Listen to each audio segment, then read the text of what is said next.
Welcome to the latest Countdown show, and this week we're keeping it simple. This whole series, we're keeping it simple. Yeah. Super simple. We're counting down to the new Deadpool movie. I remember when I saw Deadpool for the first time. It was released in 2016. I was working the auto show tour. I saw it with someone, a muggle. It's a regular person. They were like, "What is this?" But it was kind of cool because we laughed like we had known each other a long time, even though we just met. I saw it at the ArcLight Cinemas opening night. Anytime you see something at ArcLight, there's always a chance, because it's in Hollywood, somebody is going to stop by. I remember when I saw Spider-Man, I think you were with me. We saw Spider-Man 2 at the ArcLight. We're seeing the movie's getting ready to start. Before they start, the person comes out at the ArcLight, because they always have somebody who introduces the movie at the ArcLight. So the guy comes down who works there, and he's like, yeah, hey guys, so we're going to be watching Spider-Man 2. The runtime is this. Hey, there's someone who wants to say something real quick. Out comes Quentin Tarantino. And I'm like, what? Audience is going wild. Don't know why Quentin Tarantino's there. He's like, hey guys, I had nothing to do with this movie, but I've already seen it. It's really, really good. Let me tell you somebody else who's also already seen this movie. I want to introduce my good friend Jack Black. Jack Black walks out and it's like, Jack Black, I am not involved in this movie at all, but it's bitching. Audience goes, what is happening? Audience Why are goes, all these people? What? What? Because it's the ArcLight. Jack Black goes, there is one more person who knows a little bit about the film. I can't. And then totally unassuming hat. You never even would have noticed it was him. Quentin Tarantino, you see a mile away, you know it's him. Jack Black, you hear a mile away, you know it's him. Right. And out walks this little guy. Hey guys, Tobey Maguire here. I just really hope you enjoyed the film. We had a blast making it. It was really cool. Okay, thanks. If you want some pictures after the show, I'll be hanging out. And then he walks off and the movie starts and the place goes nuts. And with that Spider-Man 2 story, welcome to Countdown to 3, Deadpool. Well, no, the whole point of that is that if you go to the ArcLight on opening night, then someone from the movie may stop by. And when I went to go see Deadpool, no one was there. I think the point of that story is life happens outside of your house sometimes if you go to the movies. Ooh. That's right. Didn't have to say that in 2014. Right? I saw Iron Man 2. Favreau and Downey showed up. What? That's right. Just I think I was with you. We saw that at the ArcLight. In the Dome. In the Dome. Wow. The craziest thing was for, what's it called? The Night's End? Is that the Simon Pegg, Nick Frost? Yes. Third Cornetto film? World's End. World's End. World's Thank End. you. That's it. World's End. I had gone to see a movie, Alamo Bay, a not great Ed Harris movie in 4K at the Academy at the Linwood Dunn around the corner. They were first starting to take old movies and up-res them and show them in the theater. And so I watched that. I was like, this is not great. Let's go to the ArcLight and get a drink at the bar. I hear laughing over at the sort of lounge area of the bar. Tarantino. Yep. Bill Hader. Oh, my gosh. Trey Parker. What? And the two guys, and Nick Frost and Simon Pegg. And they're just all laughing, having a great time. And Frost and Pegg are running in to introduce the movie, which I wasn't seeing, but I'm just hearing them hang out over in the lounge. I just want to sit and listen to that conversation. Yeah. Those guys? Yeah. Holy crap. Yeah. And I got to shake Tarantino's hand, which is cool, but like, what? Yeah. And they were all like going in, like doing the thing you're talking about. Like, they're going to go, hey, we're not with this movie, but we thought it was cool and we wanted to be. I wonder if that's what was happening there. Yeah. Because Tarantino also, that was before he had bought Bay Theater, as I recall. New Beverly. So, you're right, New Beverly. Yeah. So, it's just, ArcLight was the place that you could see him on a regular basis, or certainly over at, what's the record store? Alamo Records? What's the? Amoeba. Thank you. See, this is why I keep him around. At some point, we'll be talking about Deadpool. It's like you live here. It's just, that's why you go to the ArcLight. Rest in peace. True. Yeah, it is no longer with us. But welcome to Countdown to 3, Deadpool. We're back counting down to the newest film of a franchise, but we're going easy on ourselves. Unlike Countdown to 9, easy to say. Unlike Countdown to 9, maybe that's why we only did 9 once. Unlike Countdown to 9 Star Wars, where we recapped and chatted about 8 Star Wars movies, and the new one, Rise of Skywalker. And unlike the 2 times we did 5-episode countdown shows for Indiana Jones and Ghostbusters, we've taken the easy road. There are only 3 Deadpool movies, if you count X-Men Origins Wolverine. But who would? So we'll be doing 2 episodes looking at the 2 solo Deadpool efforts, then come back again for another show after we've seen Deadpool and Wolverine. I'm Paul Preston of The Movie Guys. I'm Justin Bowler of The World. I'm Sean Blodgett of Creative Motion Entertainment. I guess it doesn't make sense if I do the Justin makes me feel good. Justin makes me feel good. I don't care. Let's just keep doing it. Maximum Justin. I guess I don't know. We got nothing. Maximum Justin. So, well, listen. I thought we were gonna catch you up on these movies for the first time, but this one you've seen. Well, I mean, you are gonna catch me up. I don't think I saw the second one. I saw the first one. I don't think I saw it in the theater. I think I saw it on DVD or something back in the day, and because everybody was raving about it and so excited about it, and so I'm like, I guess I gotta watch this, and so I watched it. I remembered the story, the basics of the story, which I like, but I didn't really remember the film itself. So I did. In preparation for this, I did watch it last night. Awesome. So I watched the first one. Yeah, I haven't watched the second one yet, but Cool. Tell me a story about Spider-Man 3.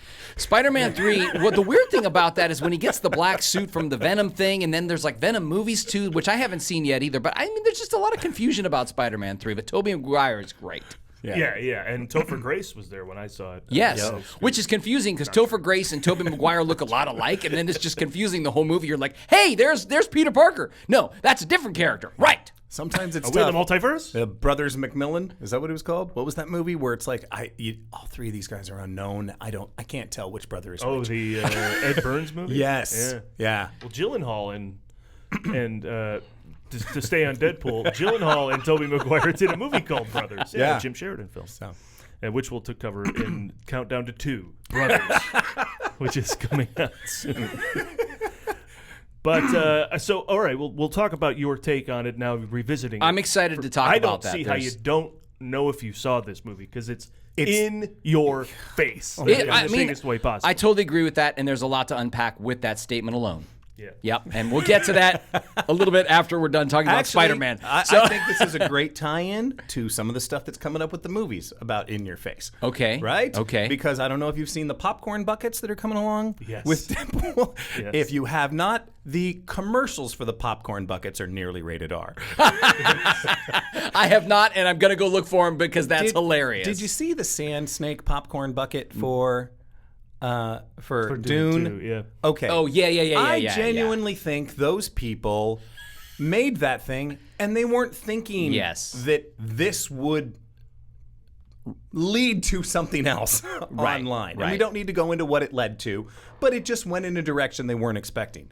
Whereas, having sex with it. Right. Yes. Whereas, Ryan Reynolds just said, oh, yeah, hold my beer. And this was created. I mean, it is just unbelievable. Yeah. No, that's a thing. I mean, the popcorn buckets are one-upping each other every movie that comes out, or trying to at least. Yeah. I think, is it the Minion one now that has a baby Bjorn that you put the popcorn in the front? Does it now really? and you can Oh eat it my like God, that? are you That's kidding pretty me? cool. Actually, I love that. That's pretty funny. I think that might be useful. Just in You could just literally duck your head because down. it doesn't even need to be popcorn at some point. It could be a sandwich.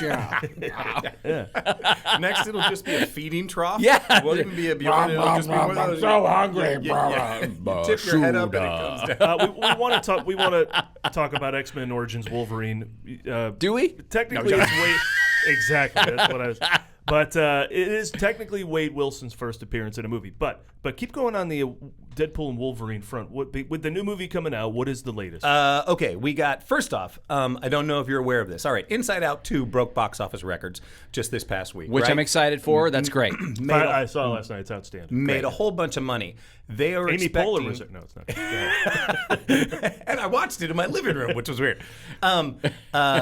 They're now expecting Deadpool to break that. They think it's going to be the biggest opening weekend of the summer, or of the year, for that matter. But then on top of that, they think it's going to be the biggest opening weekend of any R-rated movie ever. They think it's going to land between 200, 240 million. Wow. This will be firsts for both Wolverine for Ryan Reynolds as well as Hugh Jackman. So I mean, it's on par to do really well. The original Deadpool opened up at 132, but I think it was the excitement around all of the pre-production labors that they went through that led up to it that is why that movie made so much money. I think that genuine fans were like, we got to go see this because of the backstory on production, which we can get to in a minute because it goes back 20 plus years. I don't know anything about that stuff, and you know how much I love behind the scenes, so I'm excited to hear about We'll that. fill you in. Love but it. also, there's this is the Marvel movie. Oh, yeah. For 2024. Absolutely. And it's never been that way since 2008. Right. Well- Even when they started Marvel, there were 2 Marvel movies that year with the Iron Man and the Incredible Hulk. This year, the one Marvel movie, people are going to flood. Oh, to check it absolutely. out. Because Yeah. not only are the Deadpool fans coming out because they really want to see it, but you're right. Anyone who loves the Marvel Universe is like, we finally have something that's going to be, 1, really good, and 2, we've got another Marvel movie we can see in the theater that we can go watch. Yep. Yeah. Yep. Yeah, which finally we're getting the Mandalorian and Grogu. Yeah. I mean, how have we not had a Star Wars film for 5 years? Well, I'll tell you we've had how. longer breaks, I know, between Star Wars movies back in the 80s and whatever. But, like, is there any group of people who need to come together and see something? I would say the second group of people is Marvel. So, I mean, they're gonna come out. I want to answer that question, and that is the reason there has not been a movie, at least in my opinion, is that a Star Wars movie, I should say, is they're afraid. They're afraid to make a final decision on that. You know, it's kind of like with the series. But although it's weird because with the series aren't cheap. They're not cheap to make. No. But the other thing is, before Bob Iger, it was Bob Chapek. And Disney was doubling down on the streaming service. Yeah. Everything was about streaming, and building their streaming service, and of course, keeping people in the subscription world. So you don't keep people in a subscription world by doing a one-off. Right. You keep them by going, hey, we have a series, and every Wednesday we're releasing a new episode. Yeah. And that's how you keep people as subscribers. To me, it's a little gross, and I really wish that all these companies would stop trying to be streaming services, because I still think Netflix is the best in terms of what they deliver as a product. The actual Netflix experience, very rarely do I have problems with it playing back. I think it's a very, very consistent experience. Whereas I've definitely had problems with Disney. I've definitely had stutters. I currently can't watch Disney on my phone. There you keeps go. telling me there's a problem. Yeah. If I were Netflix, I would go get all those shows that Disney Plus canceled and pulled off their streaming service, like Willow and Big Shot. And Oh my other shows gosh, that yes. they created and then pulled up probably to save money and put them on Netflix. Yeah. Just, Disney will Well, make money, Netflix will have all I this actually think that's programming. going to happen, and that's where it's headed. Is they're realizing they have to keep licensing this stuff. That's the bottom line. Yeah. They have to. There's no way to just keep the because the subscription model has a ceiling too. That's part of the problem. Well, yeah. So And on top of that, that ceiling mean at one point it no longer becomes cost effective for the consumer. Do I need to pay? I think my Netflix is now up to like $25. We've got a couple of different, right, yeah, I get it. You do people that are on it. multi-devices and all that stuff. Yeah. Disney was such a bargain going in, but it's just like, do I continue to pay for Disney? If Right. it's $25, I don't know that I do. No. Yeah, for content that's limited. Yeah, exactly. Yeah. So, yeah. But I have to agree that Marvel, however, is suffering the same thing. I don't really dig Star Wars on TV very much, and Marvel's been hit or miss on TV too. I mean, Secret Invasion was terrible. She-Hulk didn't do much for me. See, I did not hate. Movie. I did not hate Secret Invasion. I thought it was good. My complaint about Secret Invasion is, and you see this with even the Star Wars series, you see where they're saving money. You start to if you're a filmmaker, you start to see it. You're like, yeah, it's Visual not effects, a lot of most of the ships in this. Right. I mean, there's just one guy going in that planet. Anyway, I think it was. I think Secret Invasion was a perfectly fine series, but that's the problem with the streaming series is you can see the budgets. You can see how low they've gone. And a handful of characters. I mean, there's a scene in Secret Invasion, where it's Nick Fury and they're having this dialogue in just like a nice restaurant, and I'm like, and there's nobody there, and it's just like, yeah, you guys, okay, we're doing that, okay, Make a movie. So I'm excited to see Deadpool and Wolverine. A movie again. Exactly. Movies. There Yes. are 4 new pizza tie-ins for the film from DiGiorno, which is delicious. It's not delivery. It's not delivery. It's DiGiorno. It's Deadpool. There is first the Wade special, which is pineapple and olives, like he ate in the first film. The Gimme Chimmy, as in chimichanga. The spicy wolf. Spicy wolvie pie. Say that 10 times fast. Spicy wolvie pie. That's not I fast. got one. Yeah. Spicy wolvie pie, which is meat lovers, and then the maximum pep, which is lots of pepperoni. Each pizza comes with a cutout Deadpool mask. Pretty cool. Oh, that's I'm really amazed. cool. I love that. I'm amazed they got away with this and it never went R. I mean, a meat lover Wolverine pie is kind of, Yeah. leaning that way. Once again, not as bad as the popcorn bucket. Yes. There will be a day and date release in China with money, minimal money, money. cuts, as opposed to Deadpool 2, which had was released there as PG-13 major cuts, and also a name change, which was called Once Upon a Deadpool, and the original film never even played in China at all. Yes. Wow. And it Which made is the money. crazy. So what- Which is crazy how much money it made, because it was I think you'll get to that later. It was like 700 off of a $58 million budget, 700 and some. I mean, it What? made a lot of money, a ton of money. Yeah. Everything aligned for this to happen.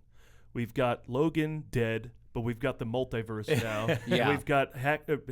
We've got Jackman done, but we've got a priceless opportunity to come back as Wolverine one more time and have a ton of fun. Yeah. The trailer just looks fantastic. And a bonus, if you haven't seen it, and they're showing it in theaters, is the turn off your cell phones. Have you seen Oh that? yes, No. I did see that. Oh, yeah, no, yeah, yes. What is I it? saw Oh, it. it's Wolverine and Deadpool are doing a scene, and they hear brrr, and Wolverine goes, "What was that?" And he starts swearing. He gets all pissed. He's gonna kill whoever has it. Deadpool has to hold him back, old buddy. And it's a hilarious, highly rated. I mean, they're all bleeped, so they can show it anywhere. Right, He's just right. Screaming and swearing at Oh my whoever's phone is going off. It's Yeah. really fun. I haven't seen Yeah. this. That's hilarious. Yeah. Yeah. That's So- great. So there's That's a a great, lot of good stuff. I mean, I guess I didn't realize how much people love this series. I mean, I knew Deadpool had huge fans, but I didn't know it was to the level of. Wait until we talk about production, since you didn't know the nuts of the production. Okay. Yeah. But All right. well, let's start where it began. So Deadpool opens to 132 million, like you said, Yes. because we needed the apology after X-Men Origins Wolverine. So let's talk about that film a little bit as well. And for me, it was like it's a super 90s movie made in 2009. It's not even like, okay. I'll agree with that, but Yeah. it's like it was. No one involved in this production understands why people like the X-Men movies. They go, "Oh, it's a comic book movie. Let's make a comic book movie." Do you know who was a writer on it, though? By the way, I don't. Benioff, David Benioff, Oh, from Game of Thrones. I don't know why I thought you were going to say Benny Hill. It was hilarious.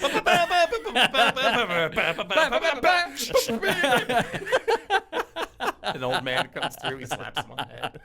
What's through? No, No, he slaps Professor X on the head. Wolverine just like randomly really lifting up wanna see girls' that online. skirts. Like, Just like, please, somebody make that. wrong. So just wrong. speed up any of the action sequences. But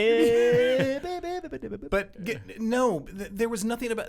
They clearly, when they made it, went, okay, yeah, these are things that people would find are cool. This is in the comic book. This is what we should do. I'm talking about X-Men Origins of Wolverine, which was such a disappointment. You'll notice there aren't any other X-Men origin movies. Right, the origins just ended right there. Just ended. With their most popular character. That's how Yes. much they screwed up. Yes. Like that there should be 2 origin And Wolverine here's movies. the thing.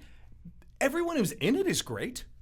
He's great. I will say Taylor Kitsch is great, and that guy got a raw deal on his whole I career. completely Because agree. he's great in John Carter, and Right. I guess he was great in Friday Night Lights, which I never saw, the TV Right. show. But I think he's really cool. He's got a great vibe, and Yeah. they didn't know what to do with Gambit either Right. in that movie. Well, here's the thing. It was like, but even the little bit that they did with Gambit, I went, some of this is really cool. I dig this. I'm not a huge Gambit character, so I don't know how much of that goes to the actual story. But I was like, some of this is really cool, but some of it was just silly. So Gambit can use his cane to punch into the side of the wall to go up a wall, and then he ends up on a ladder, and Wolverine takes the ladder off the wall and then starts using his claws to cut the ladder. So as Gambit is climbing, a la Bugs Bunny,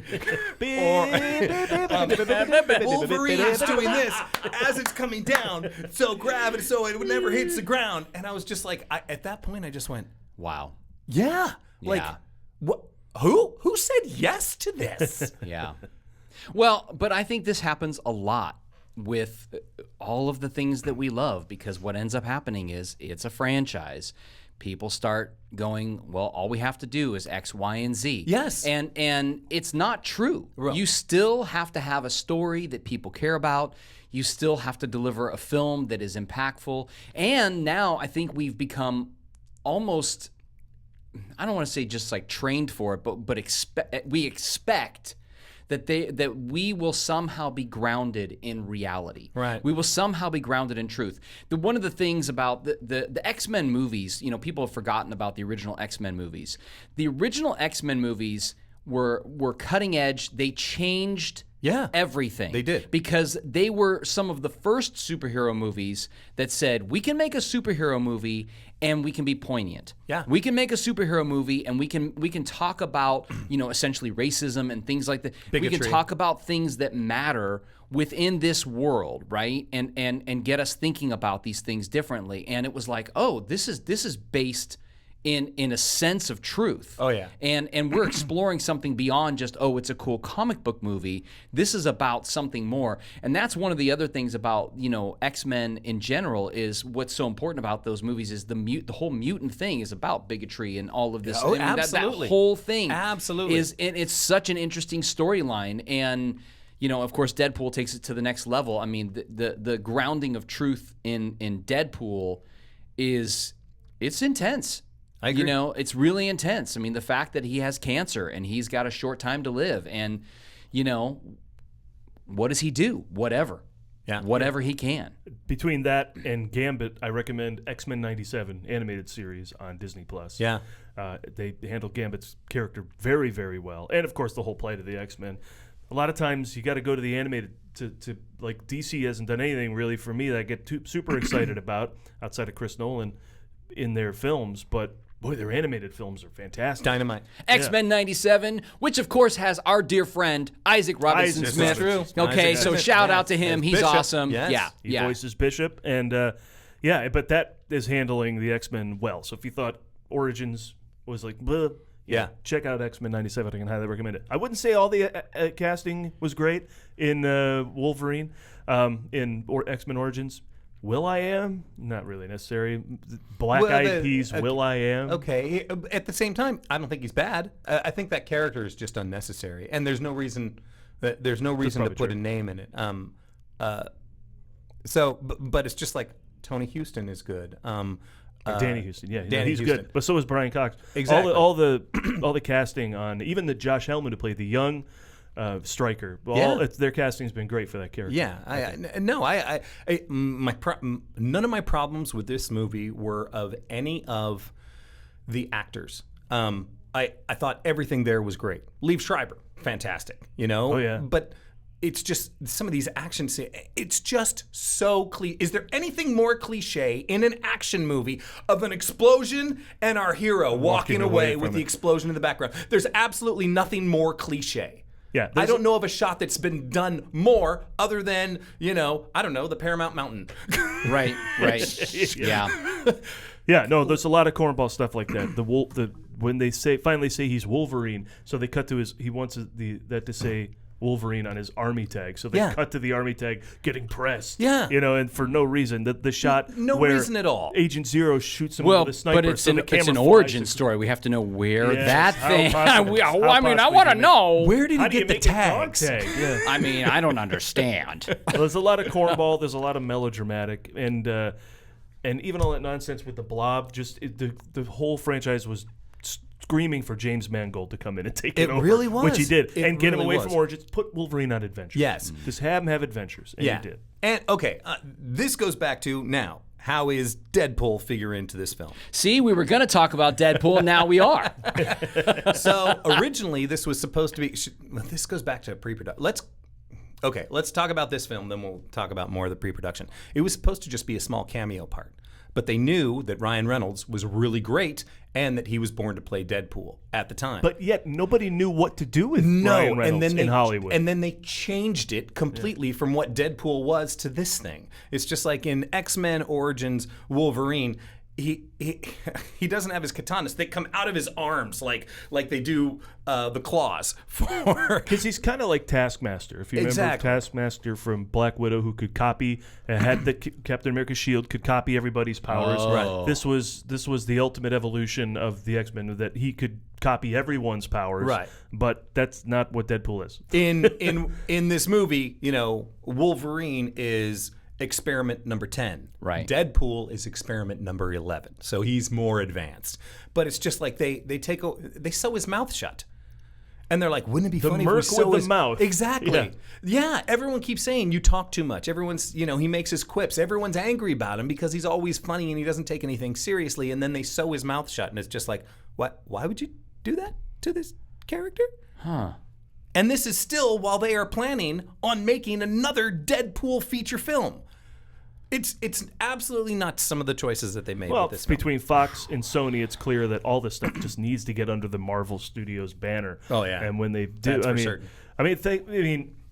Fox made up for their own error, but it's just everything under Marvel Studios tends to be handled better. Yeah. And so I'm hoping Deadpool and Wolverine is the best we have. Well, I think part of that with Marvel is Kevin Feige. Yeah. That's how you say it. I always say it. I mean, I think in general, there's so many things that are happening with Marvel and Star Wars and all these things, and there's a lot of all these corporations have doubled down on groupthink. There's no more, one person guiding the ship. It's one person's vision and da-da-da. And, I've been thinking a lot about these things that have changed since we were kids, and I'm trying to get to a place where I embrace sort of the newness of things. How can I go, okay, this is a different way of looking at things, and how can I embrace this a little bit more? And there are some aspects of it that I think are kind of good. It pushes the envelope of what we're going to tell in this story. There's some different ideas. Maybe some people bring a different perspective, but I think at the end of the day, you still need somebody guiding the ship. Yeah. And I think that's what happens with a lot of when we say there's a superhero movie or a Star Wars movie or a Star Wars show that went off the rails, it's just because a lot of times too many people, too many cooks, and that was it, right? Yeah. And now we're like, okay, we've tried to please everybody, and in the end, we pleased nobody. Yeah. Well, they got James Gunn at DC. They want him to be their Feige. Right. They tried Jeff Johns, didn't work. Kathleen Kennedy, I don't know. Now they're thinking maybe Dave Filoni needs to get in there. By the way, I think James Gunn has got an uphill battle. I just think in general the DC, and we've talked about this before, the DC IPs are a little aged and they're a little limited in terms of what's going on with them. Here's the thing. I'm going to disagree on that. Oh, okay. I don't think there's anything wrong with the actual IP. The problem is I keep getting told by DC, we're righting the ship this time. Now we're going in the right direction. Now it's going to be a shared universe. Now we're going to have and it's like I've been told this like 6 times over the past decade. So I don't believe you. I don't care. Well, I mean, to your point with that, the biggest issue is they have not doubled down on this is the plan and we're going to let it grow. Well, and I think they're playing catch up. They're always playing catch up. I mean, look, they've tried to introduce essentially with Justice League, they tried to do an Avengers thing before you've even really let us care about any of these characters. 100%. Or I shouldn't say any of them, some of them, right? And then on top of it, when we talked about Superman and Man of Steel and all that stuff, it's like, he's not the Superman we grew up with, like truth, justice, I miss him just being can't he be happy too? Can he be a Boy Scout? Okay, Can so he's from another planet, but the parents seem like they were good parents. I think they did a good job raising the guy. I don't think he should be pissed off at the world. But everybody hates him too. Yeah. It's like a weird dynamic. Yeah. To that point, I want, and this is not me, I read this somewhere, that DC needs to take Batman's advice from Justice League. Batman says to Flash says, I don't know what to do. He said, go in, save one person, and then you'll know what to do. Go in, make one good movie. That's what I want. Make one good movie. Don't worry about the universe. Yeah. I don't need setups for 15 different characters that you're going to use at some point. Or not, Deathstroke. Right. Yeah. It's like, go in, make one good movie, and then make another good movie. Let me ask you this, though. Go ahead. I'm sorry. And if you want to tie them together, use that end credit scene, but make a good movie. It's just like all the rest of this is just it's just noise. It's noise. Is there a space for just a fun movie? And I asked that because I saw Blue Beetle, and it's, you know, if you're a serious, you know, superhero person, you're not going to love it. If you allow yourself to get into the world and just kind of have fun with what the story is, it's fun. I had a good time. It's fun. Am I going to watch, like, you know, 10 of those movies? No. But I really love the lead kid. He's great, you know, from Cobra Kai. I mean, he's awesome. You know, everybody in the family's great. I mean, it's great. It's a great movie. It's fun. Yeah. You know, does it have, like, longevity? Probably not, but the it's problem fun. is I still haven't seen it because I got burned on Shazam 2 and Black Adam, so I'm like, I'm out. I didn't even finish Shazam 2. I started it was like 15, 20 minutes, and I went, no good. I'm good. Yeah. Good. And I never saw Aquaman 2. Yeah, Aquaman for me. I didn't either. See, I'm out on Aquaman, DC. I haven't seen either of them, and I have a hard time with those movies. Once you know? again, it was like, that had absolutely nothing for me. 1, didn't get good reviews, so it wasn't a good movie. 2, not furthering a story in any way, shape, or form. So is there any reason for me to go see this? Yeah. No. So I can not be entertained on a story that isn't going anywhere. Just to remind everybody, we're here talking about Deadpool. Well, to bring it back in, I mean, it's clear that now with the purchase of Fox by Disney, it's all under Marvel's care. Yes. So I can imagine everything going very well from here with Feige at the helm. Yes. Yeah. Let's talk about production on this. Okay, Because let's do it. Because I didn't do research on this one in terms of behind the scenes. I'm so excited to hear this. I was excited to find out about some of this because some of it was cool. I was like, I did not know that. By the way, before we get into it, I want to say, because we've been talking about Ryan Reynolds, man, he is just, to me, he is just a fearless actor. Yeah. He leaves it all on the table. 100%. Talk about, like, just being completely vulnerable in every way. Yeah. Right? I mean, I very impressive performance. Oh, totally, Yeah. totally. And we're literally only seeing a portion of what that performance was. In the research that I was doing, you find out that it's just like with him and many of the other funny people on set, they would do 15 takes all with a different punchline. You know? So you end up with how many other hilarious laughs are on the floor that we didn't even see? Rhett Reese and Paul Wernick are the writers, and Reynolds paid them to Paid be on them set personally. So from out of his own money. Yes. Yeah, to make sure they were there to help with the writing when they were crafting these improvised jokes or making sure it all tied together. $58 million budget. The studio would not pay to have them be on set to recraft things. Ryan Reynolds paid them himself. Yeah. Like, how cool is that? Wow. All right. So the story goes back to all the way early 2000s. Ryan Reynolds doesn't know a ton about Deadpool, and then there is a clip that's in the Deadpool comic that describes what Deadpool looks like. Okay? Actual dialogue. Deadpool is a cross between Ryan Reynolds, who wasn't huge at the time, and certainly not the Ryan Reynolds we know now, is described as a cross between Ryan Reynolds and a Shar-Pei. The dog with all the wrinkles. This gets him intrigued. Instantly becomes a fan. Wow.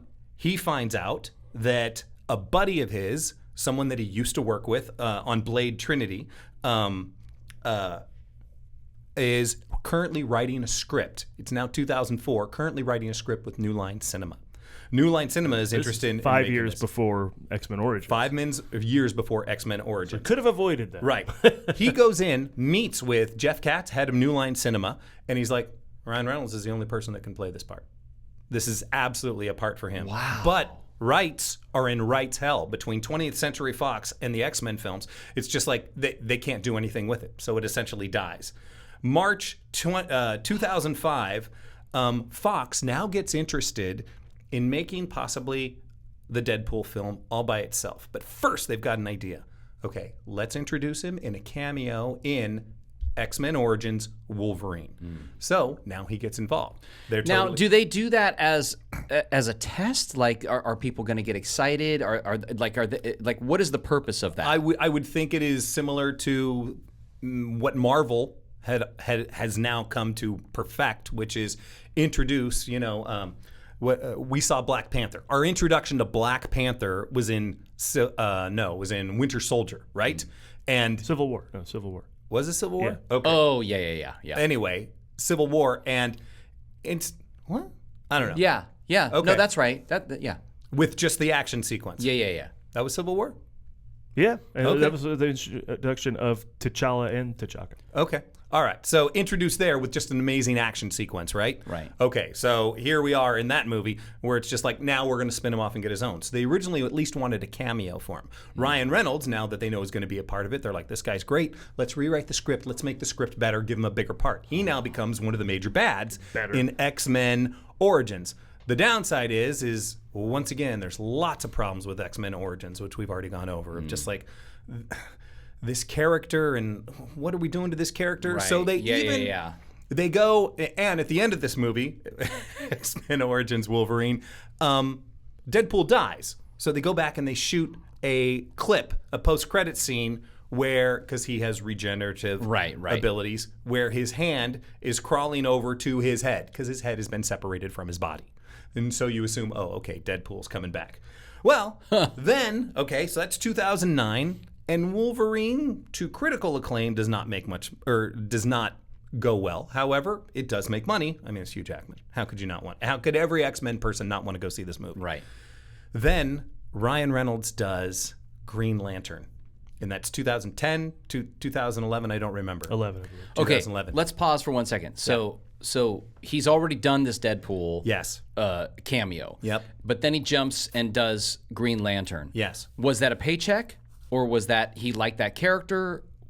I don't have the answer to that for Green That Lantern. was Hollywood doesn't know what to do with Ryan Reynolds. Well, Okay. absolutely. So let's try this. Right, Let's because try this until it because finally in retrospect, really, you'd put Ryan Reynolds as a Green Lantern because that's not his niche, right? Right. It's just Although like- I did like that movie. I think I might be the only one. Yeah. Oh, you're the Yeah. guy. Yeah, I remember, again, for me, Green Lantern was just a fun movie. It was just fun. It wasn't, wasn't great. Wasn't going to change anything. It was no Dark Knight. It was no, wasn't I trying. guess I agree with all those things. Yeah, Okay. it was just fun. It was just fun. It wasn't great. If I It wasn't Dark recategorize Knight. it. And wasn't Peter Skarsgård the bad guy? Wasn't Yes, I think so. Yeah. Sarsgaard. Yeah. Sarsgaard? Sorry, Sarsgaard. Yeah, but it's just like going back to, once again, why did that movie suck for me? Our entire ending of that movie is just a fight of rings, right? And a giant turd in the sky. Yeah, I think yeah. a giant brown turd. And it's just taking like- over I don't remember. You know, I don't remember whatever the either of bad those guy things. was, it was a giant turd. Right. Wow, so that's it's just funny. like if you just have CGI fighting CGI, is the audience interested in that? That's called the end of any DC superhero movie. I mean, really, I well, hate to say at that. least Right, those totally right. DC, they did explosions. Yeah. This was just literally CGI Yeah. and CGI. Which, by the way, has always been my complaint about DC, but they always get to that moment in every single, it even happened in Blue Beetle, where there's so much action and explosion. I don't know where we are physically in the world anymore at all. It's like when you used to watch like Voltron or whatever, right? And the background would just move and like the ship is just doing that. And you're just like, the background's only move. I don't know where we are. It doesn't matter because it's Voltron and the Lions are coming together. And that's it. That's what I I care have two about. things to say about that. I agree with you. Even one of their good movies, like Wonder Woman, that movie's Yes, over when Steve yes. Trevor sacrifices himself. Yes, yes. But then no, But it's but it DC, keeps so going. we But have the to film fight. keeps the, going. The two gods have to fight in a big CGI clash. And I forget what the other thing was I was going to say. No, but you're right about that. Yeah, and Yeah. and by the way, Wonder Woman, my favorite DC film, I think to date. Oh, yeah. Yeah. They Probably. still screwed up the ending. Probably. I agree. I mean, discounting Nolan's. Nolan's are great. But I wouldn't put it better than, Dark Knight. Same. Yeah. Oh, I guess yeah. I kind of put Dark Knight and Batman like there. That's just Yeah, that's not the EU. It's not the yeah. extended That's universe like a stuff. whole Exactly. other thing happening Yeah. over there. I don't think about that as part of it. So, So- again, we're here talking about Deadpool. So Green Superhero movies. Green Wait, Lantern. that's the other thing I was going to say. Is that what people then tend to do is say superhero movies, they all end in CGI Yeah. explosions. Right. So Big it's battle. Like, no. DC. Don't take Marvel and DC. But Doctor Strange ended because Doctor Strange just annoyed the shit out of Dormammu. Right. That's how that ended. Right, He just right. annoyed him. Yes. Like Right. there were a lot of special effects to make Dormammu exist, but there wasn't a huge explosion. Exactly. Marvel finds more interesting ways to end their films than Yes. DC. Doesn't have to be a But I fight. hate when they group them together. Like they're all in CGI. Not all of them. Not all DC. It's good. It's a Right. good argument. And Good argument. once again, a way to separate that character from all the rest of the characters. He's a thinker. He's like, all he can do is like Dormammu, I've come to bargain again and again and again to finally Dormammu was like, fuck it, honestly. Jesus, you can have your planet. Just stop this. Yeah, that's funny. That is true, yeah. Okay, so go, sorry. We got to go back in time. 2010, Reese and Wernick were hired to start writing the Deadpool script, okay? They had already been working on it at one point, but now they're officially hired to do this feature. Then Green Lantern comes along, and Fox goes, all right, we're not interested in doing this really anymore because that Green Lantern thing sucked. Despite this, because they have a couple of different directors who were interested, and also, I'll get to that in a minute. Robert Rodriguez is attached to it at one point. And then he says, Deadpool or Green Lantern? To Deadpool. Okay, got it. Says, I'm not interested. Ends up passing. He is attached, but he ends up passing, busy, whatever. Fox has, even though they're not really interested in this, they won't commit. They have, according to what I read, it was low six figures to do some test footage, okay, of Deadpool. They still don't have a director. Then in comes this guy, Tim Miller. And this is nuts. I should not know his name, but I knew his name because I saw a commercial for a video game that I loved so much that I had to look up who the director was. What game? It was for Arkham Origins. Oh. It's a Batman. And this is a 30-second spot, but it was so well done. It just shows a kid. Close up. All the shots are this. Close up on a kid at a funeral in the rain. Little bit older. Kid is getting beaten up. Punch to the face or a slap. Couple years later. This is all within 30 seconds. Another one. He's getting hit again, but this time he doesn't go down. Okay? Gets hit again. Guy goes to hit him. He stands up. He hits back. I'm getting choked up because this is such an awesome scene. So then he gets hit again, and he's now probably in his teens, okay? And he's wearing something that is vaguely Batmanish, if you will. And then the final shot is I don't think it's Bane, but it's a character that's Bane-esque, which just says, you see the punch go and he says, stay down. And then you see in full costume, Batman, stand back up. Like, it's just one of those. It's like, yes! Yeah. Your whole life led up to this. Now you're going to kick his ass. I'm going to kick his ass. I'm going to play this game and kick his ass. And seriously, I loved this because in 30 seconds, I was just like, yes! Let's do this! I'm going to go fight crime right now! Who's with me? And so I had to look up the director, and his name was Tim Miller. And I was like, this guy has only done, I shouldn't say only done, at the time, not a huge director. It was like, this guy was he did short films, he did some short animated projects, and he'd done some commercials.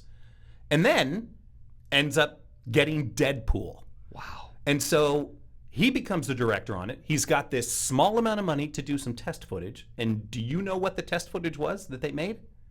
Yeah, the animated sequence. They animated the opening fight sequence. It's basically the opening sequence of Deadpool was all of the test footage, that whole fight sequence. After the Uber ride. Right, after the Uber ride, Yeah. right, with Dopender. And I'm guessing it was not obviously what we ended up with, which is all No, the 'cause slow-mo. I don't know. much of it. But Really? The opening credit Yeah, sequence. not though, the that opening was added sequence. later. Oh, yeah. But from yeah. him sitting on the bridge and then jumping down. Oh, Right. okay, okay. All animated to show, like, What they were going this for. This is about how it could Wow. look. And Yeah. it was really, they made it. When they went to real people with Yes. that, boy, it looks great. 100%. So they make this. Fox then says, gosh, Green Lantern didn't do it, and this test footage is good, but it's not great. Pass. No thanks, guys. Thank you. Everybody go home. Meanwhile, this is What? We're more than a decade that Ryan Reynolds is involved in this, trying to get this Deadpool movie, and the only version of Deadpool that he's shown is a version that sucked at this point. So then the footage is leaked. To this day, I couldn't find anything where they say who did it. Tim Miller says, I totally thought it was Ryan. And Ryan said, I thought it was Tim. It gets leaked online. Fans go nuts for it. Yeah. So it's like leaked in something like midsummer, and by early fall, it's been greenlit. $56 million. Wow. Well below what they wanted. But What was the hit? What was the amount of hits that it got on? I'm assuming YouTube. Or do we know? great question. I don't know, but Yeah. it's just like once that hit and everybody started talking to it, I remember watching it going, this is awesome. How could they not make this movie? And thinking to myself, oh my gosh, they have to. I wonder what is the story behind this. And then I found out everything that had led up to it. Wow. That is, I mean, that's an epic tale. Right. Like it's just like that is an epic tale. I mean, oh my gosh. Absolutely nuts. Wow. And then going into actual production, what Paul was saying, things Ryan Reynolds paid the two writers, Rhett Reese and Wernick, to be there on set the entire time, constantly rewriting things, constantly working on stuff. Actors were improvising. Once again, I read up to 15 different takes on punchlines. Wow. Just nonstop working on this thing. Interestingly, you know, we were when we were doing the Ghostbusters countdown, we had talked about, of course, Ghostbusters 2016, right? And we're talking about Answer the Call. Sorry, that's what I should say. Ghostbusters Answer the Call, and the amount of improv that was happening with that film, and how we sort of felt like that style went on a little too long in the film or whatever. But we all agreed that it's a funny movie and everybody should go watch it. It's awesome. But it seems like within this universe of Deadpool, that sort of style of improv worked, but was also, I want to say, there was somebody overseeing it. Yeah. There was, you know what I mean? Because if they had writers on set and they had people that were crafting things, moderated. It was regulated. Moderated. That's a better. Yeah, it was regulated. It was regulated, and I mount up. I mean, I think that's really what makes the difference sometimes especially when we talk about improv, that there have to be guardrails up. I mean, how many times have you gone in for, like, you know, back in the day, going into like a commercial audition and you're in, like, they're going to improv this thing, and then there's some guy that just decides, like, I'm going to railroad everybody and I'm just going to keep talking the whole time, and no give and take, no nothing. Yeah. And then that, you know, whether or not that guy got it, who knows, but that was the audition, right? Yeah. But you can see how it falls apart when that happens. Yeah. So, right? There's no guardrails up. There's nobody saying, okay, that's good. That's a great bit. Let's write this. Yeah. Right? I love where you went with that. Okay, what about this? What about this? So I think that's really, really interesting. And that adds to why I think the dialogue and the moments in this movie are so, again, they're grounded in truth. They're grounded in a vulnerability that makes this crazy, chaotic world work. Yeah, I'm going to agree with you on all of that. I'm also going to say one of the things that Deadpool does with all of those different takes is its economy. Okay? It doesn't take a long time to do this punchline. Right. It's not a huge lead up. An example that I give where something is funny, but do we really, really need this? And I go back to Answer the Call. And at one point it's one solid shot, and it's all of our girls as they're kind of just first meeting for the first time in the lab, and there's dialogue, and it's funny, and they're going back and forth, and it's yes and the conversation does this and goes off in different directions. Funny, but it's like, we just added 3 minutes to this film for this little thing. Yeah. Whereas your face looks like it was fucked by an avocado, but an older avocado, and it was angry. There's nothing loving about it. It was hate sex. That's 15 seconds, and it's really funny. Yeah. Agreed. Well, that doesn't hurt to have the writers on set. Yeah. And so Reynolds knew that, and also they were brought on board because all the choreography in that opening sequence was kind of in the script in terms of, like, what bad guys fly out of the car and hit what and go everywhere, and so that all had to be coordinated and not overwritten and not overhandled on the set. And so, someone saying no perhaps was key. In the research I did, I also saw that the writers had written in the actual action that takes place. Like, so much of it. And Tim Miller said, I had a basic guideline that I was using, and we would work together. But yeah, there was a lot. I like hearing that because, you know, a lot of times you hear these stories about, like, the big action movies and stuff, and it's like they fight. Right? That's the entire... that's the classic Jackie Chan, you know, Jackie Chan's story. Jackie Chan fight scene, story. And it's on set, they got it. You know, he and his stunt monkeys, they got it taken care of. Stunt monkeys? That was his team. That's what the team was called. Stunt monkey. I feel like that's going to be a movie. Yeah. Stunt monkey. It's shocking how Tim Miller hadn't made a feature. Yes, right? How well crafted this is. Yeah, just unbelievably is overseen, well crafted. You know, very, very wisely. And but he had been Oscar nominated. And I never knew. He made a short film called Gopher Broke about a gopher, a short animated movie, and he was Oscar nominated for it. And he worked on a lot of visual effects on the previous X-Men movies. So he seems perfect, even though you are taking a risk without a history of directing, but you got a low budget.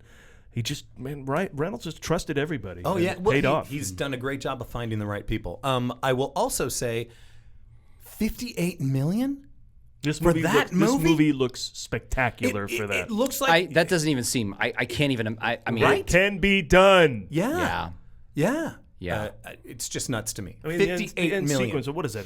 That's a boat tipping over Yeah. and all the things flying off. I mean, and it looks amazing. You'd think that was a $200 million budget for They that actually scene alone. they did use a gimbal for that, but it was like they said that was one of the more expensive things that was done. And then they actually shot in a shipyard. Did you know that that's supposed to be a heli carrier? Yeah. A what? A helio character?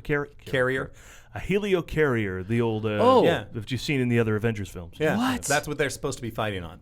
Which, if you look at it, you look at the sides, you can kind of see. Yeah, it. that makes sense. I love that. Also, this I thought was brilliant. One of the ways, so they're like, okay, I guess they had said they could make it for something like 65 or something like that. It was cut down to 58. So they had to come up with different ways that they can do, that they can cut back. Him leaving his bag in the taxi was one of them. We can't afford all these gunshots, so what we're going to do is we're going to make it so, once again, a second time, my goodness. he ends up leaving all of his ammo in the car. Great bit. Yep. Hilarious. Yep. And now we Yep. just saved ourselves a bunch of money. Everything's got to be hand-con fight. Again, it is the shark not working. Yes. I 100%. every time I have this conversation, it's like, if the shark had worked, Right. would we ever be talking about Jaws? Would we? He be the Steven Spielberg we know? Right. I mean, the answer, I'm going to say the answer is yes, because he is I the think king the of the answer. blockbuster. I think the answer is maybe. I think the answer is maybe. I think there's something about having these barriers when you're making a film, whether it's a budgetary barrier that's like, okay, now we can't have all these gunshots, we can't have all this stuff, so now we got to make this change. How are we going to do it? Da, da, da. It's a bit now we're using it. Now we've yes-anded it, right? Right. Same thing with Steven Spielberg. Well, the shark's not working again. Great. Okay, we're not going to use it. We're going to get shots of faces. We're going to get people, lots of suspense and da da da. That movie, Jaws, was suspenseful. It was exciting. It was interesting that way. Had we seen the shark so much, would it have been as good? And would it stand? I still would watch Jaws today. I agree. Again, this is about Deadpool. This is about Deadpool. Damn it. I also don't know why George Lucas was on set. Faster, more intense. Can we make the shark faster, more intense, please? Hey, Steve. Sometimes you hire Kevin Spacey to play John Paul Getty, and you just have to pivot, and you make a better movie. Yep, that's right. So we talked about the marketing campaign going on for Deadpool and Wolverine, and with the crazy trailer that's playing to keep your phones quiet. The campaign for the original Deadpool was crazy. First of all, they showed the trailer at the 2015 San Diego Comic-Con, got a standing ovation and chance to play it again, which of course they did.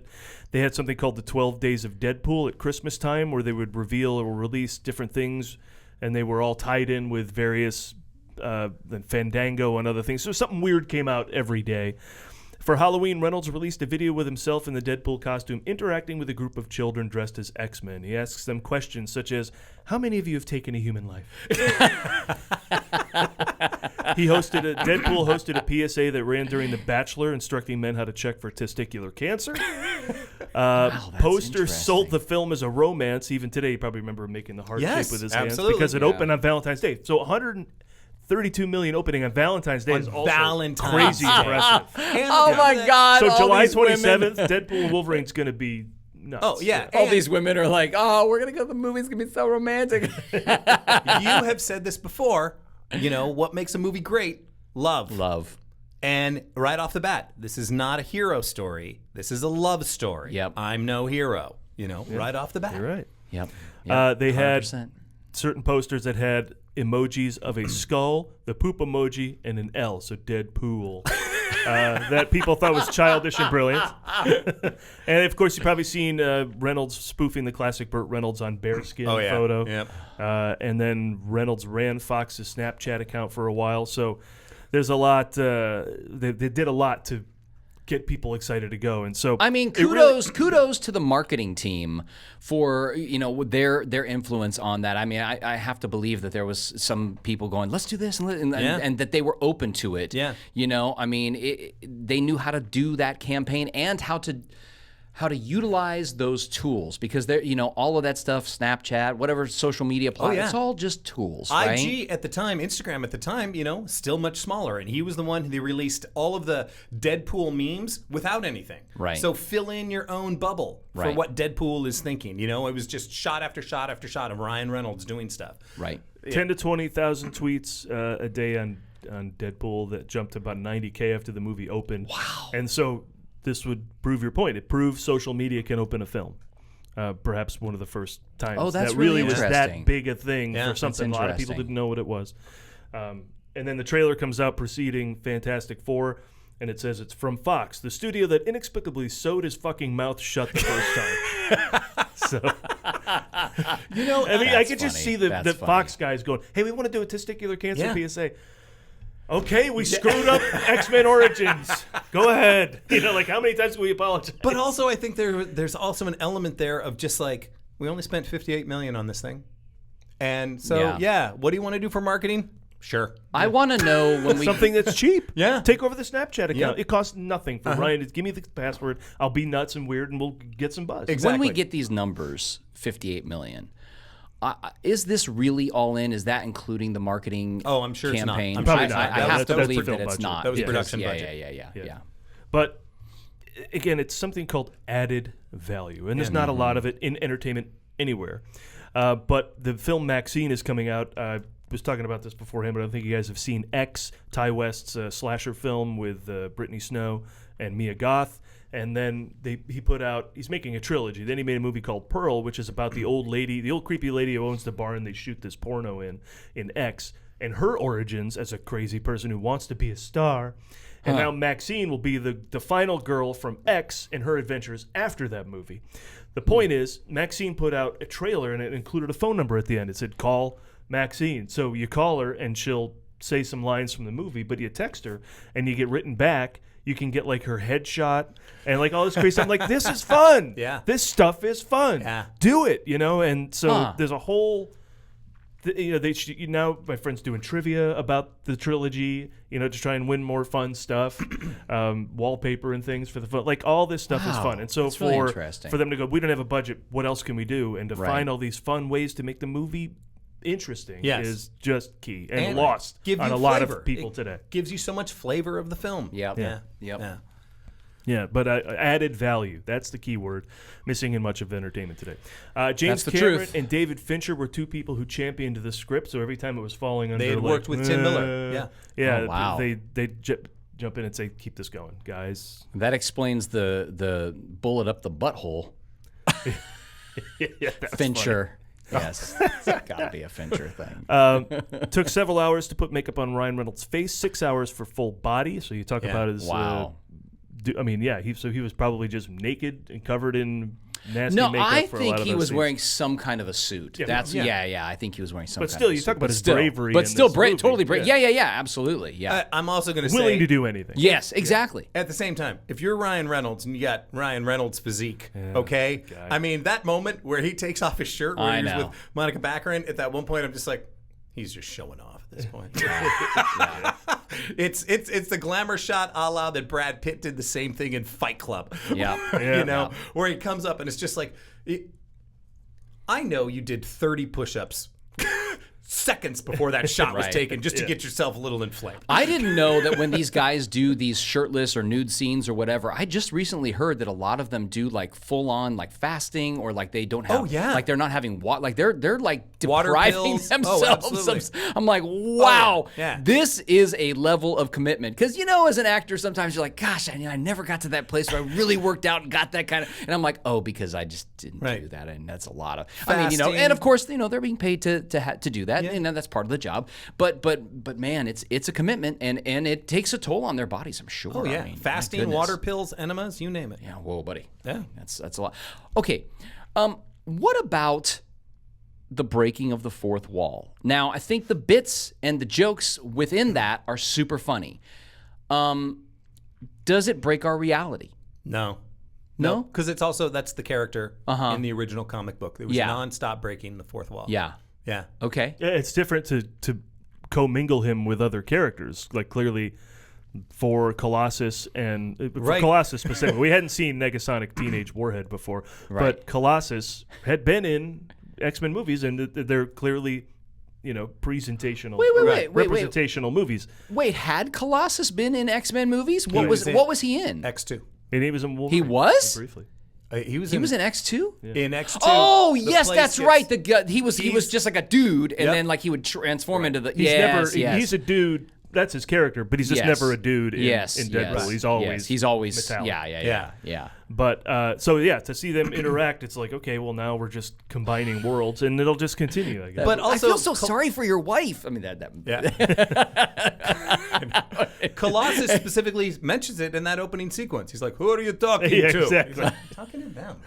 That is really funny. That is really it's a funny. great fourth wall breaking bit in Inside Out too, but that's a whole other story. I will say, I think that in terms of breaking the fourth wall, I think they do a good job of not using it too much. No, I think it's. I will say, I think it's right on the edge of too much, but they don't go there. They have just enough, and it is fun, and he always delivers. Well, what's interesting is I read that it only happens after his experiment.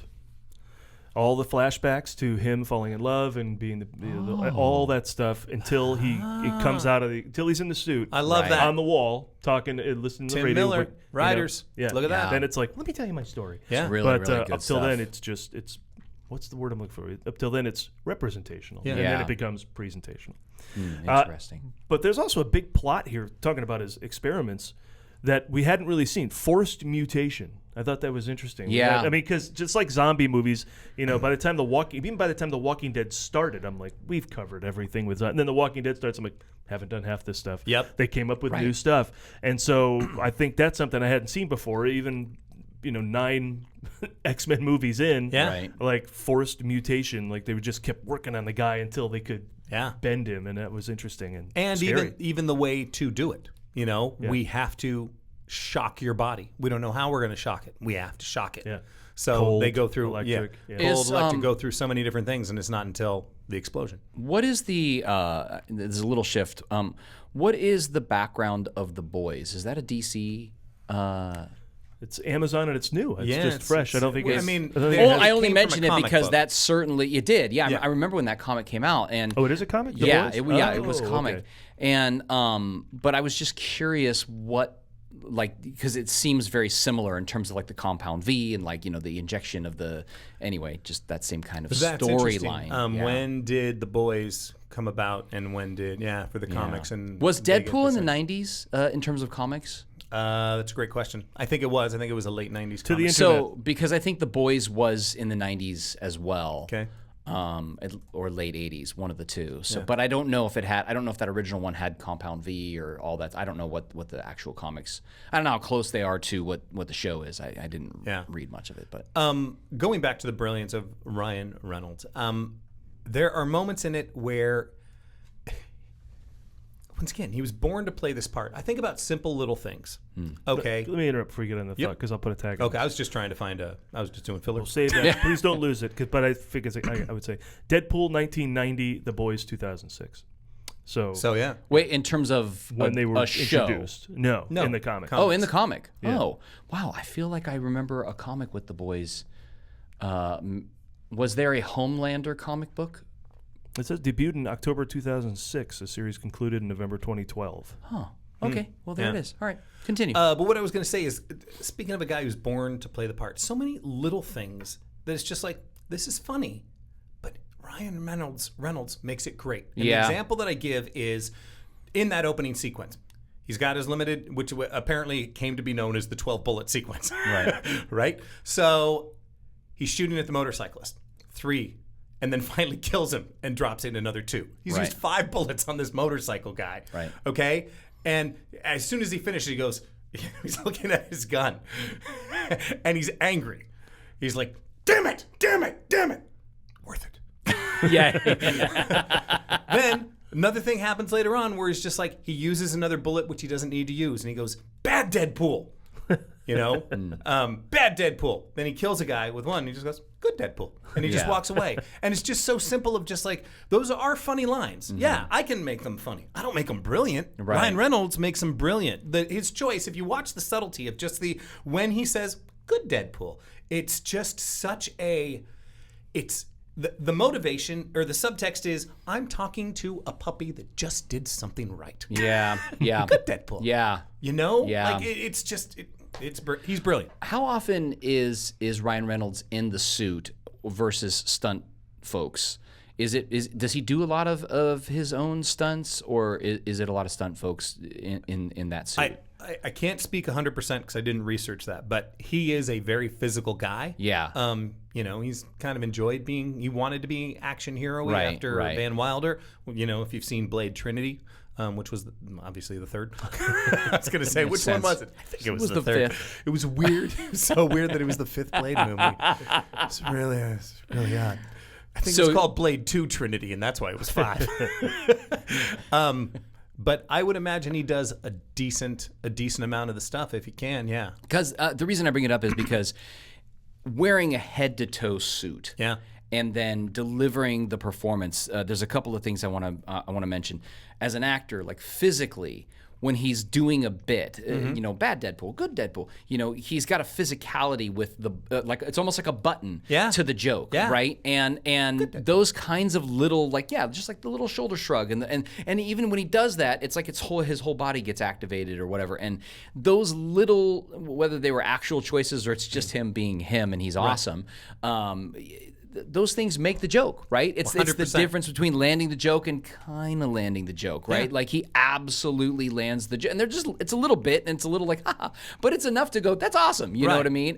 The other thing is the eyes. Is that controlled by a puppeteer or is that him? I think it's all CGI. The eyes are CGI. The masks that they made actually he could see out of, and that's why they were they were removable. Actually, is what I remember reading. Oh, did he have the dots and they mapped his movements? Is that because there's a lot of expression with those that also add to the comedy because when the eyes go big or the eyes go small or whatever, like that adds to the emotional tone of that moment because again he's wearing a mask, right? And it's like, so how emotive can you be when you literally cannot see someone's eyes and you cannot see the rest of their face, but he's able to through the brilliance of the CGI artists, deliver comedy. So again, too, that's always interesting. I think when things have to translate through different levels of the production process, 100%. Right? I always think that's so interesting where it's like where it actually does, right? It's like, oh, this is funny on the paper. Like, yeah, that's really, really good. And then you get on set and you're like, oh, the actors landed it. Like, that's really, really good. And then you get into the editing room and maybe some of it falls apart or whatever. And then you're like, damn it, we didn't get, or it lands. And you're like, oh my God, this landed. We took it all the way from an idea, this would be funny, to writing it down, to shooting it, to now the editor's got to get the timing right in terms of the cuts. Yeah. And that to me is the beauty of the art form of film, the amount of people it has to go through, the amount of collaborative efforts that happen along the way to land a joke. Yeah. Well, I think that, and I have no proof of this, but I got to believe much of his stuff was ADR'd. Oh yeah, as well. 100%. So he can tweak the joke. Yeah, he'll get it just right. Yeah. I had also read that even while they were editing, they're like, we need something here, and he would literally record stuff into his phone, send it to him, just punchlines here and there, and then they would drop those in, and then when he would go in and do ADR, actually doing the line. One of those that was improvised way after the fact was the Professor X, which was Stewart or McAvoy. I get so confused. These timelines confuse me. Whatever that line is. Oh, yes. We have to go see the professor. Stewart or McAvoy. These McAvoy. These timelines are so confusing. But you want to go back to collaboration and the brilliance of Ryan Reynolds. Okay, opening sequence. Francis is gone now. Right. And he turns around and he looks and he does like 6 takes. Not just, back and forth, back and forth, 6 takes, and what does he finish on? Because you can't go, what does he do? And he holds that, and it's just like, because you can only be so emotive in a costume, so we've got now this added physical comedy that goes along with it. Good Deadpool. Right. All of that. He's not hampered by muscles either. No. They didn't No. add a muscle suit no to muscle Deadpool. suit. Oh, He interesting. remains Yeah, his body. It's yeah. his body. Which was That's awesome. different from the comic, because in the comic he's just all ripped. Yeah. Right, yeah. right.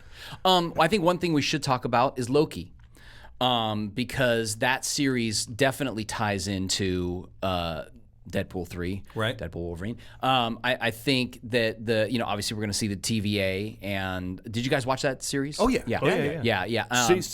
Remarkably, season 2 was, I thought, far superior to 1, and that doesn't happen often. Yeah, I agree. Yeah, With the rewrites Great. and everything. Yeah. I do agree. And once again, we don't have to do too much Loki talk. I thought you could have taken both seasons and you could have cut out 6 episodes between the 2 seasons and made one really great season. Now, that couldn't happen in this world because they didn't know they'd have to do rewrites. They didn't know they were going to lose their big bad. They didn't know and what they that were going to helps do. their subscription base. Well, true. I mean, that's the bottom line, right? There's a lot. Anyway, but I am excited about that TVA storyline because once Endgame happened, once you save you save all these. Where do we go from here? Yeah. We go to time, right? Is and it's funny because even Endgame in some ways almost hints at that, right? Because how do they save the day? It's essentially a time travel movie, right? And it's like A time heist movie. a time which heist. is great. Okay, time heist. They created movie. their own thing. Yeah, exactly. Yeah. So cool. But now we've saved the galaxy from this. Now we've got now we got time and the essence of what time is and all. Anyway, I love all of that. So I think that's going to be really, really interesting in terms of how they use that. Are we going to see Loki? He seems to be in charge of things now. Yeah. That's He's interesting. accepted his role as a god. Yeah. I don't know. Yeah. I am excited for this because I just have I'm purposefully staying away from new trailers. Mm-hmm. I watched the original trailer, and that was kind of it. I haven't watched. There have been 2 more trailer releases since the last one that I saw, and I've been staying away from them. Because I don't know where this is going to go. But the fact that we have Wolverine, okay, in the animated costume, which I'm sure was also one of the reasons why he did it, because Hugh Jackman famously said after Logan, he's like, I'm done because I can only eat chicken and egg yolk and broccoli for a year. Yeah. That's all I can eat. Yeah. And I would like to eat something else. Yeah. Yeah. He's like, so I can't do anything. So this time they're like, all right, just work on the guns and we'll have the rest of your body in a muscle suit, essentially. Was X-Men Wolverine, X-Men Origins Wolverine, the peak Jackman? I mean, he was Probably a beast in that. He was. And he had the feathery hair. I was attracted to him, is what I'm saying. All right, anyway, Sean? I forgot what I was going to say. Doesn't matter. Go on. Go on. But because we have multiverses, I don't know if we're going to see every single X-Men from the previous X-Men. And this will be a jumping off of a new X-Men. I don't know. Oh, Are we that's going to see Patrick interesting. Stewart? We've seen him Right. once. Are we going to see him again as Professor X? Are we going to see McAvoy? Are we going to see the Fantastic? Are they going to bring back the Fantastic Four from that terrible Roger Corman 90s movie? Are we going to see that? Wait, is that the one with You're not going to name If you anyone don't, in you that. don't, if you don't know, if you what can't Captain jump America's to in it, right? No, Jay Underwood. No, we're going back before that. Oh. Yes. No, Yeah. this is David Hasselhoff going to be in it as Nick Fury? I don't know. Yes. I have no idea. But it's like, I'm not putting it past these guys too. Wow. We have scene after scene after scene of quick cameos that are deep cuts that is just like, holy crap, they brought back the Fantastic Four from the 90s? Wow. I don't know. Would you? He's Marvel Jesus. He's Marvel Jesus. Would you have been upset if this would have same movie but Hugh Jackman had not come back? Oh, and I someone look else- like someone I else just plays delivered the Wolverine? worst news. You both had this look of like So it's the same story. There's Wolverine. same but he's exact, not- yeah, no. but it's No. a different actor. A different Wolverine. No. No, I wouldn't be as excited. Yeah. There's plenty of Deadpool adventures. Just do a different one. But Well, the and- fact that you can get him, you do this. Yeah. Right, Okay. and- I see. And also, once again, the lead up, do you remember what the very first thing was about? They didn't even show us anything. It was when they had the release of Deadpool and Wolverine. Do you remember the bit that they shot for that? It's Ryan Reynolds on a couch saying, Oh, right. I've been yeah. having a hard yeah. time trying Yeah. to figure out what we're going to do, make this last one, and then Hugh Jackman walking by, Right. Hey, you want to do another Wolverine movie? Yeah, sure, mate. And then he walks upstairs. I mean, that lead up, we wouldn't have had that lead up Right, if it right. would have been a different actor. Right. Interesting. Right. Interesting. And How it's- old is Hugh Jackman now? 50 something. Look this up recently. I want to say 53. Oh, so he's still pretty young. Yeah. Yeah. Yeah. Yeah. Still pretty handsome. It's not fair. Sorry. It's not fair. So speaking of things being back in the Feige fold now, as all the X-Men now are under Marvel Studios banner. The interesting story, he was still involved in this because Negasonic Teenage Warhead's powers in the comics, I guess, are telepathy and precognitive powers. Tim Miller asked if they could change that to these sort of fireball explosion powers that much like a warhead that the character has in the book. And Feige said, sure, you can do that. But can we get Ego for Guardians of the Galaxy Volume 2? He's making these deals back then. Yeah. And so he got Ego and then that made that movie That's crazy. so interesting. And what I had read is that the writers, along with Miller, were given a list of all the characters that they could choose from. And they literally chose Negasonic because they love the name. Yeah. Right? That's a great name. Yes. Yeah, Deadpool calls it out. That's hilarious. Yes. Love it. So what is the...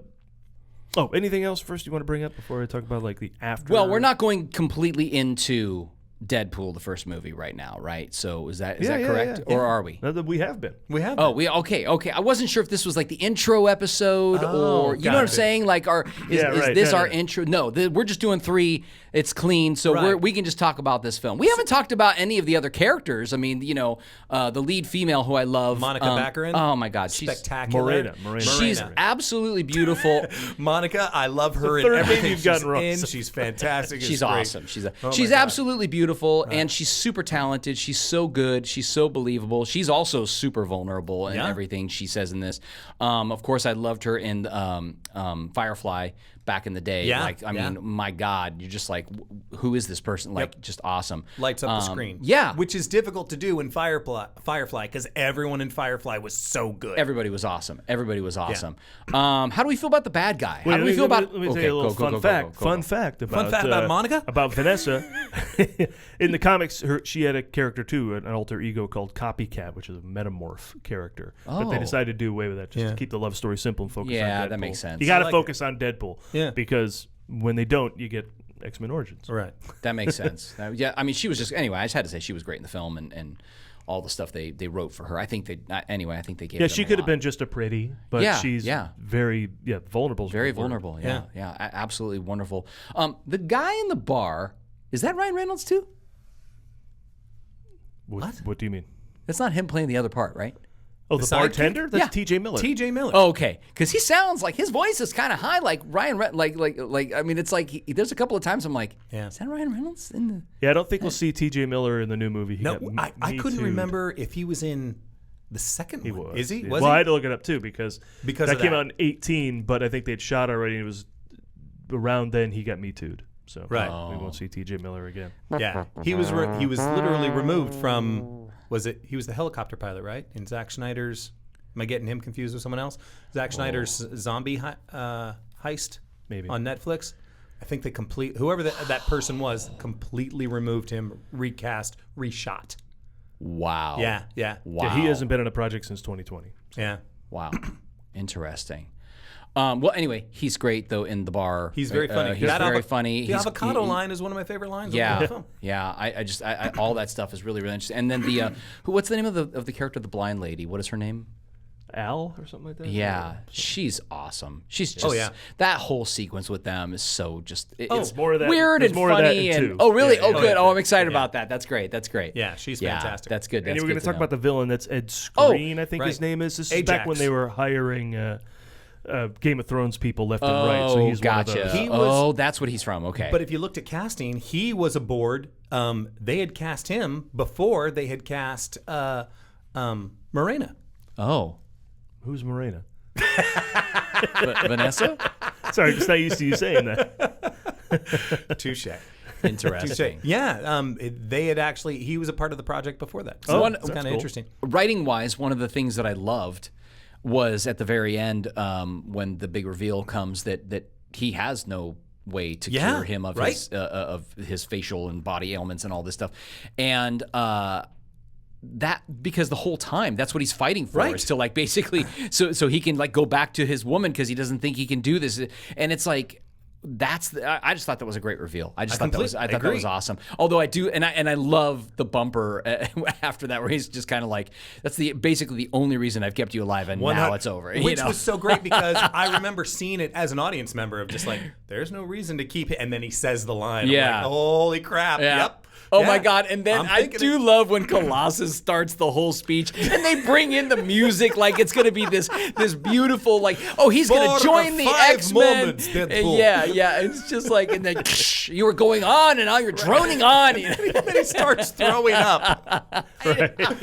I loved what they did with that character 100%. Yes. Because the whole thing with him fighting Angel Dust. Oh, yes. Angel Dust Yes. fighting her. I'm just like, you're slipped out in the middle of it. Like Yeah. he's just trying to be this gentleman. Yes. Feels like he's never really fought someone on his level. Right. Yeah. That's funny. Yeah. It's good stuff. Anyway. And a great Stan Lee cameo as ever. Of course. I didn't again when I saw, I don't know why things just didn't stick for me on this movie, but seeing it again last night, it was great because all these things were new for me, and that moment I was like, you put Stan Lee in the strip club, that's hilarious, right? Over in the booth. Yep. It's hard to say which one is the best. I do love Iron Man 2 when it's at the beginning when Tony flies into Stark Expo, gives a big speech, and he's leaving, and it's a POV shot as he's leaving. The girls are wanting to claw at him, and people want autographs, and he just sees Larry King. Hey, Larry! And it's Stan Lee dressed like Larry King. It's super brief, but I love that he's Larry King. Is it? That's really in funny. I Iron don't Man remember 1, that He looks like Larry King. in Iron Man 1, he's essentially Hugh Hefner, right? Isn't he? Doesn't he have a silk jacket and blondes on his arm as he's heading into? It's early on in it, and as Tony Stark is heading into Oh, the that's X-Men, interesting. something like that. I love when they give him the cameos in the animated films, like in the Spider-Verse movies. Oh, right. Yeah, I think he runs the comic shop or something Mm-hmm. like that. But He gives him the suit. Yeah. in across the not across the universe. Never mind. Across the Spider-Verse. Into the Spider-Verse. Speaking of the suit, I like the development of the suit in the storyline. I like where he starts and then she's like, well, you make it red, you idiot. Like, yeah. Along those lines, they made the suit before they started talking to any of the CGI guys. Oh. Because the suit, the mesh, it's mesh and it's large mesh. And the CGI guys, I was reading about this, they said, this is nearly impossible to recreate what you've done. Because that suit, because it's mesh, is shiny. And it's shiny in a lot of places, but you get dust in all those tiny little mesh things. Yeah. And that's what gives it the great texture. Right. And this is really, really, really hard to recreate. Right. Which is why there was so much of actual suit in the movie and not so much CGI. Right. Interesting. Yeah, that whole, you mentioned the 12 bullet sequence. That's another great example of saving money. Just return to that scene 4 times and you have 4 action sequences of your movie. Yeah. But you shoot it once. Yeah. Right. Yeah. You know, that's pretty cool. Yeah. The amount and of the location, by the way. Yeah, absolutely. In terms of filmmaking, like the amount of pieces, because certainly, the things I've had the opportunity to work on, like haven't had, not that big of a budget, nothing like, right. in terms of like as a filmmaker, and you're like, man, the amount of preparation that you need to go into something like that, because then it just becomes about pieces, right? It's like, I need this swipe and I need this punch and I need this, and then they're just gonna put that together. And the closest and this is not even close, but years ago I did a short, and we had there was like a fight scene, and we had originally planned to, the director wanted to like see some stuff, and we were running out of time basically, and we had all this stuff, and I just finally was like, and I was shooting it, and I was like, we're gonna unplug the monitor. I'm taking the camera and I'm going to basically do coverage of every single character. And no offense, but I'm going to we're doing this right now. We're running out of time. I was like, okay, go. And I'm just following one character the whole time and it's just the camera's on them, and then another character, because there was like 5 people in this fight scene, and I was like, there's no way we're gonna, like, how do we do? Anyway, so, and of course I was also editing that piece, and when we got to the edit, I remember being like, okay, let's see how this goes together. And it was awesome. And like it came together. So I was so happy with it. And that's like just like 1/1000th of what these guys are doing, of course, but it got me a little excited in terms of like how these guys put it together. It's like you need this piece and this piece, and then this shot's got to go over to ILM, and this is like a practical, so that's an explosion, and this we got to get the cables out of, and this, I mean, like, oh my God, it's just so much. Yeah. Well, you never get a cameraman caught in another shot of yours because you can't be at two places at once. So that's probably a good way to shoot that. So Deadpool, technically the 8th X-Men film. I might have said 9th before. And it gets Tim Miller a job making Terminator Dark Fate and producing the Sonic the Hedgehog movie. So he's still out there doing it. I don't even know who's directing the new Deadpool and Wolverine. I don't. The internet I don't know will off the top of my head. Yeah. Well, we should find that out. The Sonic movies are good. And you can see the influence of the... obviously on a children's level, you can see the humor still there. Yeah, I was going to say the comedy is still there. Comedy is still there. Yep. Sean Levy. I knew that. Gotcha. Too. Sean Levy, director of Night at the Museum. Right. And other things. But, Eugene Levy's son. Yeah. He really came out making, like, I think he made Cheaper by the Dozen and or the Pink Panther remake. And I'm like, then he started getting involved in this kind of stuff. But he's turned out to be really good. He's directed a lot of Stranger Things episodes. And so I think he'll do a fine job at this. Well, and he's funny. And he's funny. Yeah, it's true. He gets funny. I mean, I think you're going to have someone who gets funny to do these films, right? Like you have to do that. Wait, it's not really Eugene Levy's son, is it? No, that's Dan Levy. Yeah. Oh, it's not? Okay, well then you know what? Go ahead and cut all that. I was doing a bit, and then you went, it's like, he's really funny. I'm like... Oh, I thought just because he made comedies, like Night at the Museum. See, guys, I yes-anded it, and then I got screwed. I was like, is there another Levy son that I'm unaware of? I didn't know these two. What? How? What? It's number 6 for the year. It's topped out at $363 million, Deadpool, the original. $782.8 worldwide box office. Highest grossing film in the X-Men series domestically. And number 4 highest grossing rated R film worldwide behind... What movies is it behind? What's the number 1 highest grossing worldwide rated R film? Oh. Because the days of like it being Beverly Hills Cop, right? Not anymore. And even Matrix is out of the picture. Rated R, highest grossing. Halloween. No. Think of when movies were more expensive. Yeah. So they're all recent. The Hangover was the highest. It broke the box office for comedy. Did, but I don't think it was overall. Yeah, it was. It was beating the likes of Beverly Hills Cop to achieve that. I have no idea. It's Joker. Oh, yes. Yeah, that makes sense. And then Oppenheimer. Really? And then Deadpool 2, and then Deadpool is number 4. So for rated R films, it's 2 of the top 4. Two of the top 4. Wow, incredible. Yep, and 9 million from IMAX set records for that format in February. Mm-hmm. I can imagine a lot of February records were set. And it's the most made in a weekend by a rated R film as well. And Logan, Deadpool, and Deadpool 2 are the first rated R films you'll find on Disney+. Yeah.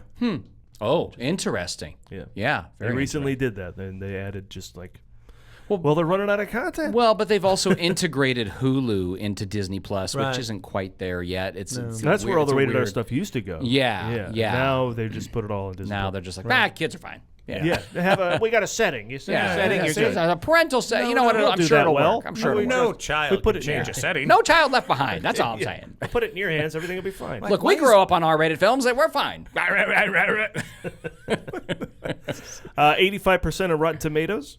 Yeah. So critics dug it too. Yeah. Oh, yeah. Which is cool. And then it got Golden Globe nominations for Best Comedy or Motion Picture. Yeah. Comedy or Musical Motion Picture. And Best Actor in a Musical or Comedy Film as well for Ryan Reynolds. So it all paid off. Didn't win. A couple People's but got Choices awards in there too as well. I don't remember. People's what Choice, a DGA nomination, not Best Director, but Best First Time Film. It lost to the guy who made Lion with Dev Patel. And Best Adapted Screenplay nomination over at the WGA. So it even has respect as well as bucks and, comedy. Yeah. I mean, this goes to your point that you've mentioned many times about like Endgame and superhero films being that they can be poignant, that they can matter.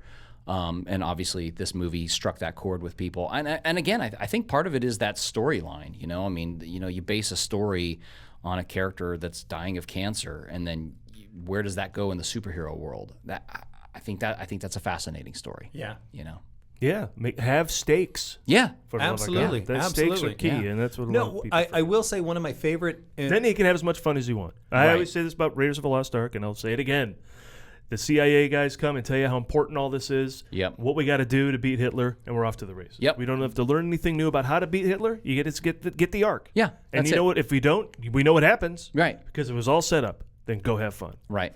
What I was going to say was, I have always absolutely loved the line, which it's voiceover, from Ryan Reynolds after he finds out they have cancer.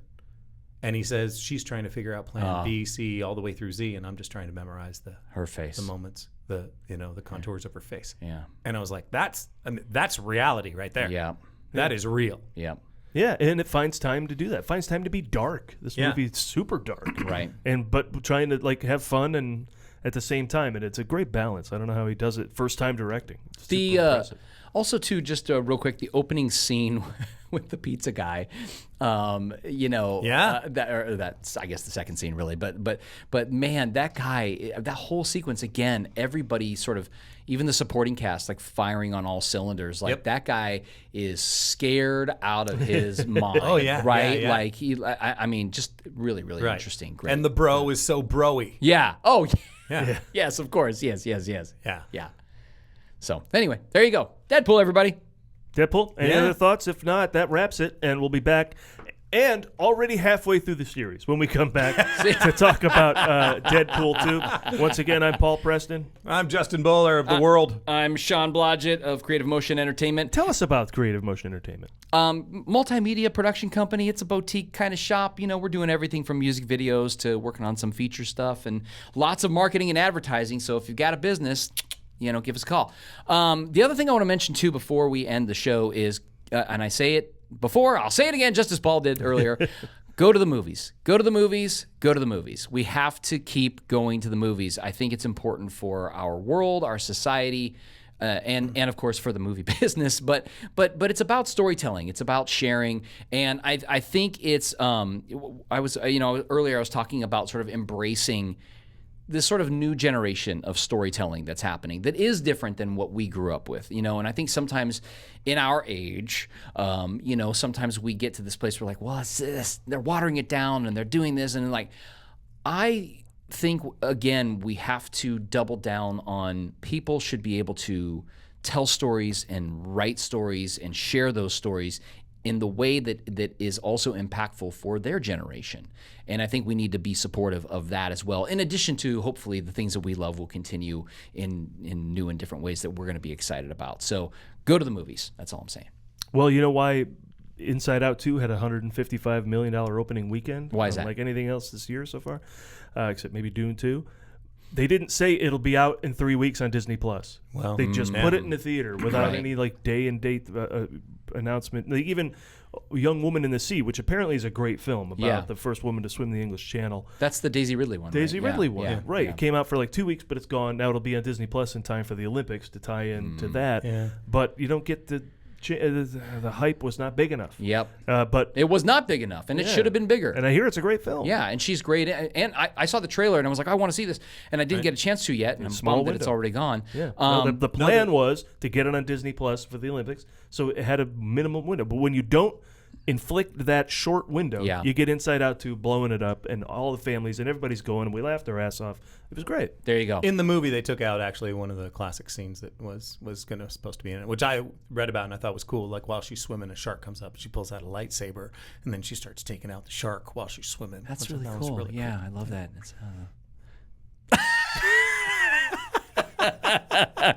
all right. That's our show. Oh, by the way, speaking of plugs, themovieguys.net. Check out themovieguys.net for everything you need to know for movies.